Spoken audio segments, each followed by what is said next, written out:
Rakdos has returned to the Tainted Grail. We just finished the boss fight of the second area, and we're just cleaning up the area. One more fight to go. We pick up the Weird Stone Heart to ensure we can fight the true final boss. Not the greatest starting hand here, but let's see if we can get the turn 1 kill. The power of our deck has been steadily improving, so we will just see what we can make happen here. The offering got reduced to 0. That's pretty nice. Offering being a rather highly valued card, I would say, in the Necromancer. There is another card that allows you to sacrifice a minion and gain 100% increased damage for that turn only. I would say both of those cards are great pickups and decent substitutes if you don't end up getting the Lust quest card from the very first time that you visit the Lost Soul. So it seems like we were able to get 3 abominations out here. How many can we sacrifice? And how many can we activate? Those free attacks doing a ton of damage, even without Deadly Lust. I don't believe we've played Deadly Lust this turn. Look at that. And every time we get a kill, look, we were able to win that fight in turn 1. Primarily due to our attacks. And we pick up a Death of the Other. Super powerful card in the Necromancer. I find it really hard to turn down. We also get the +1 energy in Lich form. The other 2 options here don't really make sense if we're trying to kill the enemy in turn 1. Get a little bit more energy when we are the Lich. We find the Seamstress, yet another opportunity to remove cards from our deck, and now we're getting pretty consistent. We have most of the junk cards out. I would still like to get out that last barrier, a ritual, and perhaps even the golem even, but we will see. I think in hindsight with this run, I should have picked up the level 5 abomination that was offered to me, I believe in the last video. I took a different card over it, and although that card was useful in this run, a level 5 abomination might have increased my score in the true boss fight. That will actually be the next video, will just be the entire true boss fight. So if you're worried about spoilers, don't worry, that's not here. This is going to be us fixing our runes, making ourselves as potent as we can, and then crushing the third area. Absolutely demolishing it. Very excited to comment on the carnage. Here we're making some choices. Our runes can be converted, transmuted, exchanged. There's a lot of different things this game lets you do with runes, and if you have an eye for it and you can kind of put the puzzle together, you can see or estimate what your chances are of acquiring a high-level rune. I'm trying to get a 2nd and 3rd year rune so that I can level up that rune, the second one down. I decide I don't need the defense of the Gur rune, and instead I'd rather reduce the energy of the 5th card I play. So since the 4th card I play gets duplicated, it will duplicate and then immediately reduce the next card to free, allowing me to, you guessed it, be more explosive. Do more on turn 1. Play as many cards as possible. And here I am doing the very careful calculated transmute, trying to pick the specific rune that will allow me to combine here. Their names are a little tricky sometimes, so I repeat the name to myself over and over because you can't go back and check, so I just keep repeating the name. And I think I did it. I was able to get a second one of that one in the top there on the armor side, as you can see. But I think I'm looking for a third. Definitely looking for more years. So I think I'm going to gamble. I think that's what happens here. Yes, exchange. For 100 currency, you can exchange a runestone for another of the same rarity level. So I can just keep rolling here for 100. You get very rich, especially later on in the game. 100 per exchange ends up being dirt cheap and allows you to consistently find the rune you're looking for.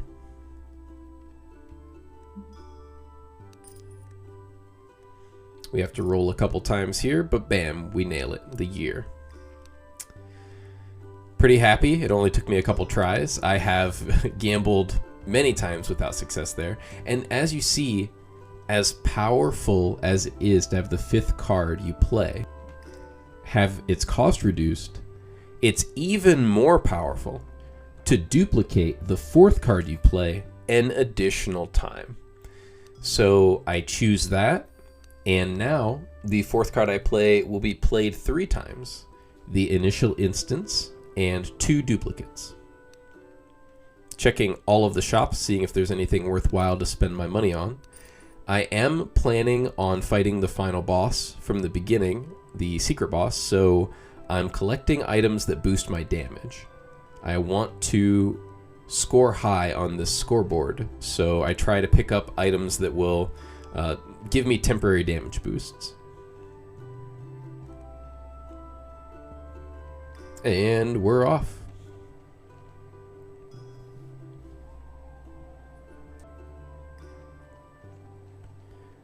Time to make the 3rd area pay for what it has done to us in the past. We fully understand how our deck functions, and we're ready to make it work for us. We have all of the right talents. We've been getting pretty lucky so far. This fight, just by looking at it, it would be pretty easy to kill the rat on the right-hand side. Those end up having pretty low armor. The rest of the monsters are pretty durable, though, especially the worm, taking many rounds to kill normally. Let's see what we can make happen here. I forget, but I'm hoping, as you can see, every time I get that sacrifice, I get that free hit in. I'm hoping that with the triple duplicate, we can win in round 1. Thinking about what to triple duplicate here. Triple duplicate. Triplicate. We use the ritual and the deadly lust, 600% increased damage. This is gonna make our auto attacks, as we explained last time, those smacks that we do, very, very painful. As you can see, the enemy on the left that we haven't even focused is already down to half just from us sacrificing our own minions. We get another kill. Now that kill actually should have triggered an attack. It might have, and just the animation didn't play. I still have 0 cost things. I'm getting kills. Bam. That's my free hit for getting a kill. I set all this up. Oh, I seem to have sacrificed enough monsters, so it seems that I can lich. Let's see. Just debating if I have power consumption. Or, sorry, power compression.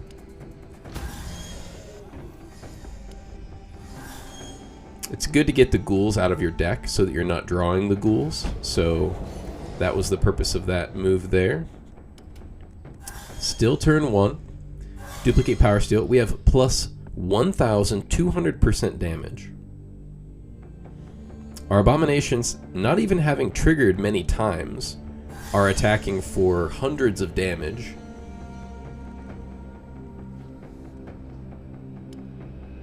We have plenty of extra energy as the Lich. Just debating on how to best finish this fight off. New Beginning is the safeguard just in case the fight doesn't end. Yep. So we are on the if that second level grub wasn't in that line there, then it would only require one more activation to win this fight. So this fight is essentially over, and all of the power that we emitted in round 1 kept us safe, kept us free from getting hit back. So understandably, you can see why we have not focused on defensive cards, why we have focused on removing the barriers from our deck, and why even we're considering removing the golem, typically a very strong protective minion. If we can kill the enemies this quickly and effectively, we really those other cards get in the way. Hitting level 16 here, getting another card choice. Stay away from sigils. Nothing we needed there. No need to reduce our enemies' damage when they die on the first turn. We end up having the Cursed Brock here. Finished quest line. You get a free fight. I think there's some other options that you can get out of this place, but first spell for the turn, let's count them. Power Compression, very thankful for not removing that. We get 3 hits because we had 3 minions die. You see us swinging our staff wildly there. Just calculating what we want to do, how we want to use our triplicate. We've cast 2. This is our 3rd. We know our 4th is going to be played many times. And we didn't get a great layout here. None of these spells scream play me multiple times. And we even waste a cast because we couldn't cast 3 abominations. But at the end of the day, this is just one singular enemy. That's what I tell myself. There's not an entire army of dudes in front of me. I will be able to conjure up enough damage to kill just this one guy, even without perfect cards in hand, having a perfect combo. Look at this. This is plenty. And that's really the point that I've been trying to drive home. And those of you who have been watching, I'm glad that you've made it this far. I have explained the power of the Necromancer in the late game as excessive.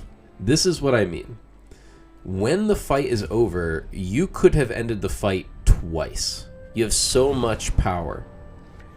Let's see if the trend continues.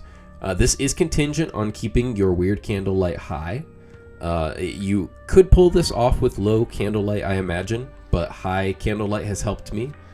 Stunning the enemies here, not the strongest, but sometimes when it debuffs them or buffs you, it can end up being very, very powerful. Double Dark Right in the opening hand, always good to see. Stunning them primarily to get the card out of my hand. Second played, Power Compression just doing work. All the damage they've taken so far is from the Necromancer himself, just swinging on them. That is a reason why I like Druid's Curse right there. Druid's Curse can end up being a huge damage amplification card if you have nothing else to duplicate or triplicate.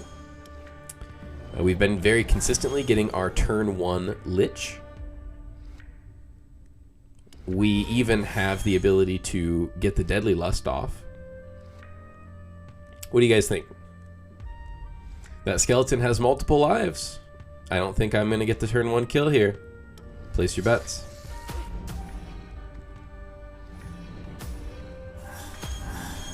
Real tough to end the fight in turn 1 with a skeleton in it.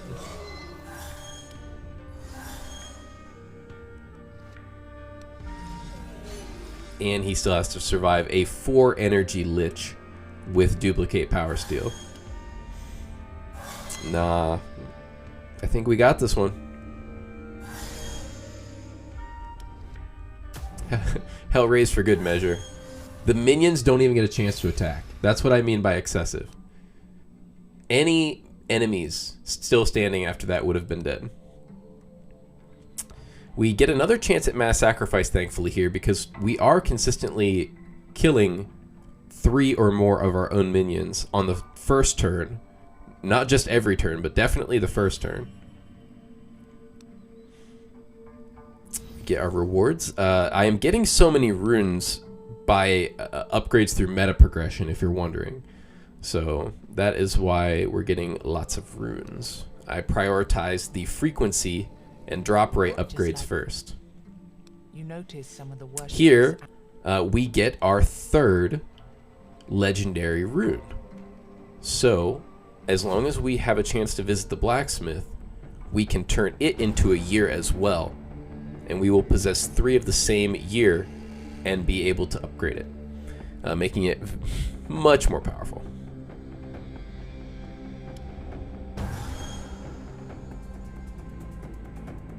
Pretty decent opening hand here, and even a discounted golem you're seeing here on the left still is not prioritized.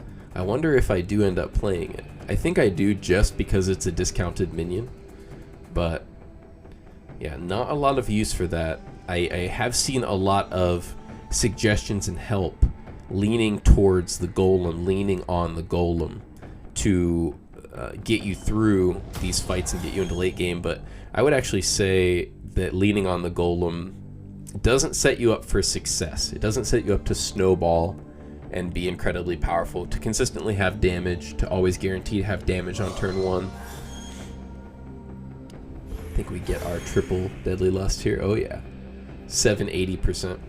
Now, I was thinking about the math on this. So yeah, I think I do end up playing him. When the Abomination attacks, it increases its damage by 25% every single attack.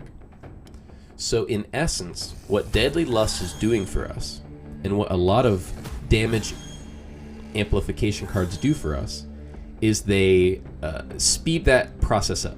It's like extra attacks. So Deadly Lust increases our damage by 200%. That's like 8 attacks from the Abomination. That skips him ahead 8 attacks of him having to attack and increase his own power.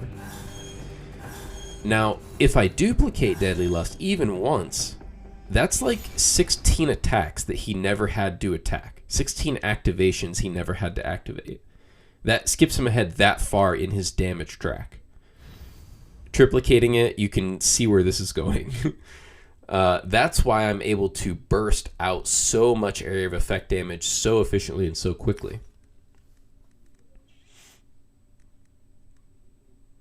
We have a lot of powerful runes here, and sometimes when a lot of your runes are powerful in their own right, it can be a little tricky to itemize correctly and know exactly what's going to give you the most damage, which I appreciate about this game. It makes your brain work. Apology. The man looks at your invitation. This is the very first time I have come across this. Clearly, I've waited a long time to figure out exactly what to do with this windmill. This windmill has been tormenting me. You take the free place. At some point, I think I end up botching this interaction. I don't remember quite. Let's see.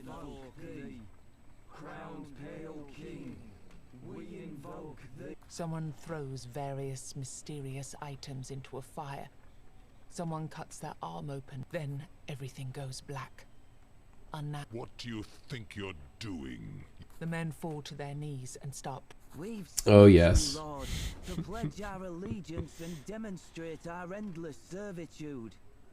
Death snaps its fingers and the man's neck breaks, quite visibly, in 7 different places. Definite spoilers. It's always the same with you, you idiotic beings.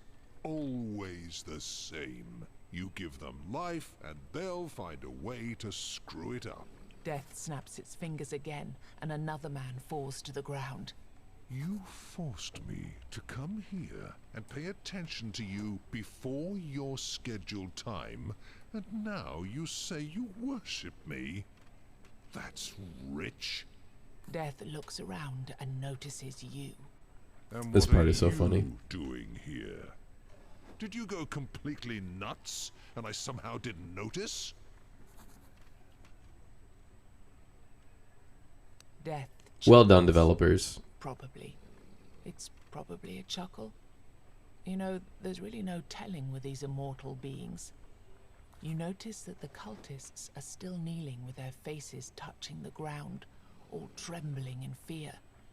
Listen, I can't have that. It's not like humans are the only creatures. I love it when he says, I can't have that. That's like his I'll tell catchphrase. you what? Normally, I'd just get it over with and be on my way. But since you're here, the choice is yours. Should I get rid of these insufferable beings, or should I spare them? I remember thinking, please don't make me choose. Please don't make me choose. And then this pops up. I decided at the beginning of this first file that I was going to be the good guy and take all of the good guy options. So I have to push forward with that agenda. He does not seem very happy. And certain ingredients, you'll be able to summon things which are not me. They will look real, but they won't be real. They won't be able to kill you. Study them, fight them. Do what And you by want. that description, I get really excited Death about the dissipates. possibilities You that give that them thing who you could are, and once could again offer. explain in excruciating detail. I think that it might be like free experience or something to that effect. You summon a monster you can fight against. I'm like, I need this. I need to understand what this does. Super curious. Ignore my 1,000,000 strange pouches. That's it. No use, no nothing. Yet another mystery. This game is full of them. And it's super fun to uncover them and unravel them. The slaughter continues, though. Let's see if we can keep the turn 1 kills going. Deadly Lust in the opening hand, always nice. As you can see, the Resurrected Worm has not been very useful to us. It is useful in very niche situations when you need to reduce an enemy's armor and an enemy is just too heavily armored to damage. Then it's way more effective to activate the worm than even the Abomination. The small damage increase you get from the Abomination, it's not going to overcome a monster with 75 armor. So keep that in mind when you're making decisions about who to activate. Also, I will say that the worm as a starting pet, as opposed to the Abomination, will work for this. It will work very similarly and very effectively. You will take slightly different cards, and you will build slightly differently. But as you can see what's happening in front of us, the power is crazy. I haven't even went into the Lich form yet. And that is hugely in part to that keystone. When you're taking that level 11 keystone, highly consider the bottom one. It allows you to get so much free damage. Free damage every time you sacrifice, which you're going to be doing all the time. And free damage every time enemies die, which will be happening all the time. And that synergizes focusing on your own damage even more. Look, we break 1000% damage increase again. And we're like, what do we do with this leftover energy? Blase. What shall we ever do? We ended that fight in turn 1. Now, rewind and look at the enemies we were facing and how much life they had, how much armor they had, and the types of enemies that they were. It was no problem. Not at all. We even had spare damage. We think about taking sacrifice here, but we decide not to, I believe. Maybe we do. I think I remember having sacrifice in my deck. We just don't want too many sacrifice cards. We just want to make sure we draw at least 2 or 3 in the opening turns. We think about what upgrade to take here. Sacrifices have their cost reduced by 1. That would have allowed us to take sacrifice even more, but I think we still take that because it allows us to do more on our turn 1, turn 2, turn 3, saves us energy, makes it even easier for us to duplicate and triplicate the cards that we want. I should learn not to take those chests because every stat that they take from me is quite important, and the small amount of resources that they provide is not worth it. Losing 1 base damage there is actually pretty huge. Really wish I would not have done that. But I love drawing that cleansing card in the first turn, being able to get so many summons of the specific summon that I'm looking for, and then kill them for all of the free damage. You can see how strong that draw 3 talent is when you have your first sacrifice in a turn. It pretty much lets this happen. Without those 3 extra cards every turn consistently, it would be very hard to make this work. So I would say that's a very key talent to take. Take that as soon as you possibly can. The talent that allows you to draw 3 cards when you sacrifice your first minion each turn. And now that a single enemy has died, the dominoes will just fall. Doesn't matter how much armor they have. Doesn't even really matter how much life they have. They're fighting an endless tide of damage here. I have not even used the Lich Form yet. Did not even need to Lich Form against 3 ultra tanky enemies. Difficulty 14. Lots of starting armor. And look, I had 4 activations going off after the enemies were dead. That minion was just still activating. I could have won that fight in turn 1 2 or 3 times. The woman now. Still don't fully understand what to do with that lady yet. For those who know about that lady, I totally botched her interaction the first time I ran across her. You know what I mean. I tried to eat her pet. Really don't like getting the one that stuns, but at least it's free, so that I can play it and start my combo. That's my second card played right there. Let's see what card I play, number 3. Alright, and then triplicate Deadly Lust. Bam! Huge power boost. Strip that armor away from the enemy. And we just start activating. As soon as one of the enemies dies, I'll get a free attack, which will be a very powerful attack with 880% increased damage. I'm like, do I even play him? Wow. I duplicate the golem. Probably just because I'm planning on power compressioning. I might last activation my abomination and then power compression. This is one of those situations where I have the kill no matter what I do. I'm pretty sure I could just pass turn and win with the abomination dealing damage, killing 2 enemies, allowing me to swing. But my brain's working trying to get the best kill.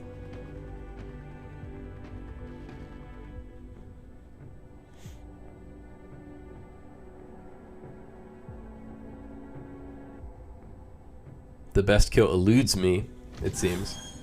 Yeah, and I realized this. I'm like, what am I even doing? What am I... I didn't even have to last activate my abomination. I just like to last activate anything, and I had the kill. It took me a good 30 seconds. Being generous with myself. The advanced promotion, a little interesting, but not really.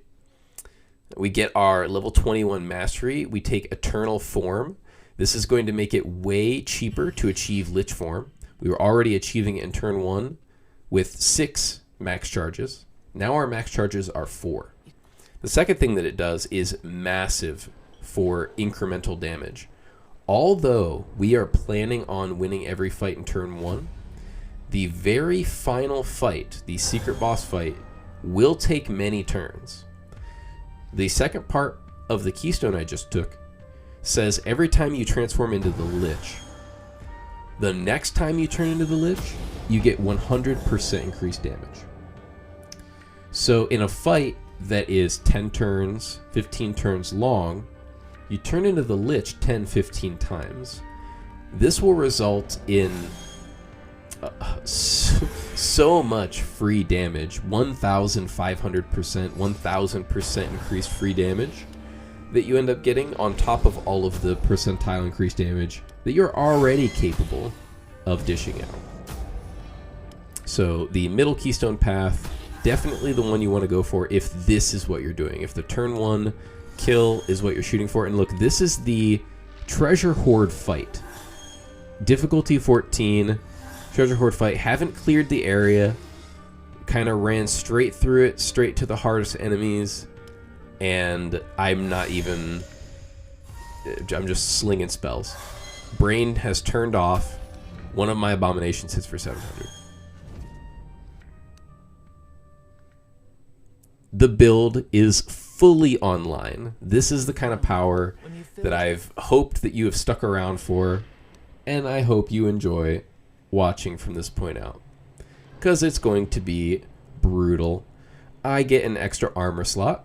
This is very good because I plan on using the high power of the armor slot runes, especially the year rune. And after massacring the treasure fight, seeing how many fights remain in this area, I think, I'm done. I'm done with this run. And proceed into the boss fight. Sadly, getting the stun all enemies, really hoping that that was a damage amplification. I think if it was, we might have been able to kill in turn 1 here. Let's see how far we can get.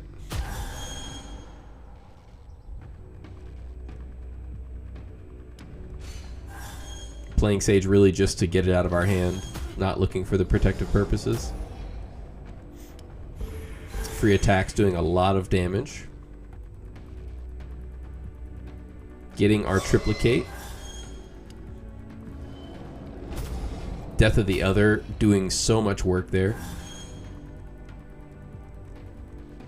And all of his minions are dead just due to free damage that I got from sacrificing my minions.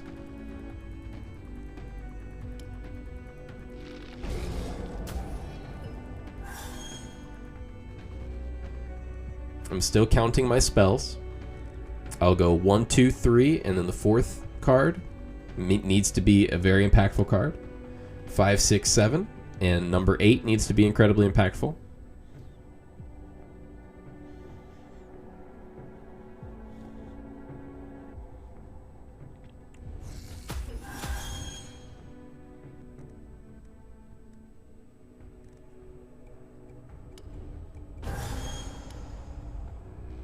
Getting as much armor reduction as we can here.